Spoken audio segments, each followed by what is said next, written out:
I visited Poland to learn about my own family history. I actually was able to locate and see the home in which my great-great-grandparents, and probably others before them lived. I stood in front of that house in awe that here I was, the first Jewish White House principal, looking at the home of my ancestors who were able to leave Europe in the early 1900s. And I also learned that members of my family who were not able to leave were killed.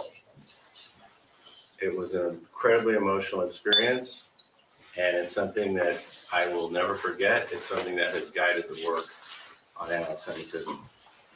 On Yom HaShoah this year, I met with Holocaust survivors and hosted a roundtable with descendants of Holocaust survivors at the White House to uplift their stories and to promote Holocaust awareness and education. So the point is, it's important to share these personal stories. This is not just some concept in the history books. This happened. This is real. And there's real human stories that are still there and must be told. So we have to ensure that this just never happens again. And one of the ways we do that is through education. Last year, when the United States rejoined UNESCO, we reaffirmed our commitment to leadership and cooperation in education, science, culture, and communication. UNESCO plays a vital role in ensuring that Holocaust education is taught and used to combat anti-Semitism all around the world. And in the wake of the horrific October 7th Hamas terrorist attack against Israel, where hostages were taken, this work has never been more urgent. Holocaust education improves understanding of the dangerous consequences of hate. It promotes tolerance, respect for diversity, and human rights.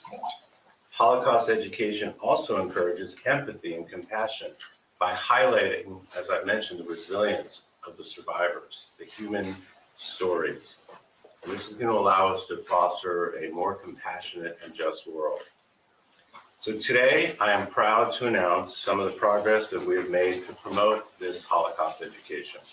The Biden-Harris administration is working with Congress to support a $2.2 million grant for UNESCO's International Program on Holocaust and Genocide Education.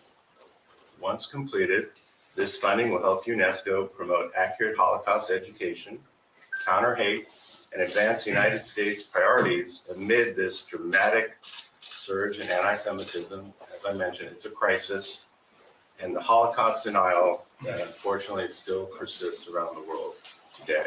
In addition, for several weeks next year, the United States will provide UNESCO with a Fulbright specialist who is an expert in the field of Holocaust education. This is a big deal.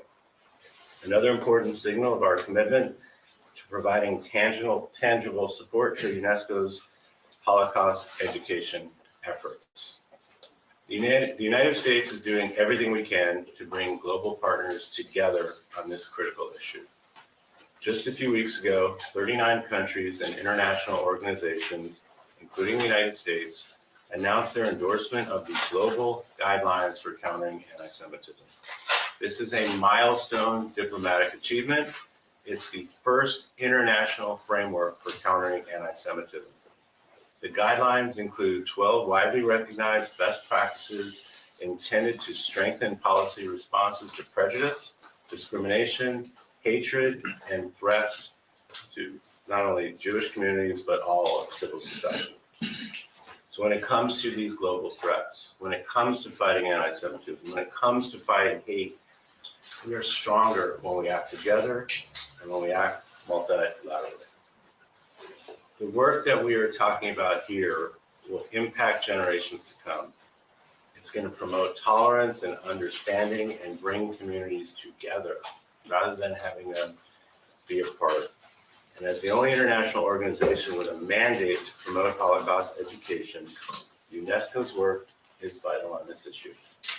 And at the same time, we all have work to do.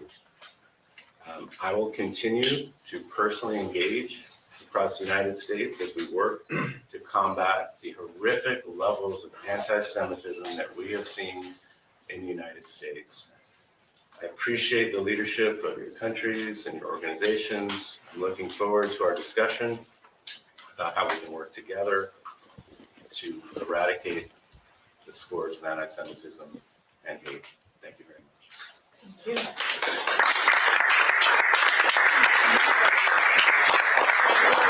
Thank you to the second gentleman for your personal reflections, but also for the continued commitment and tangible actions towards these goals. I now want to thank our partners from the press for attending this morning, and I will give them a minute to exit as we continue the closed roundtable discussion.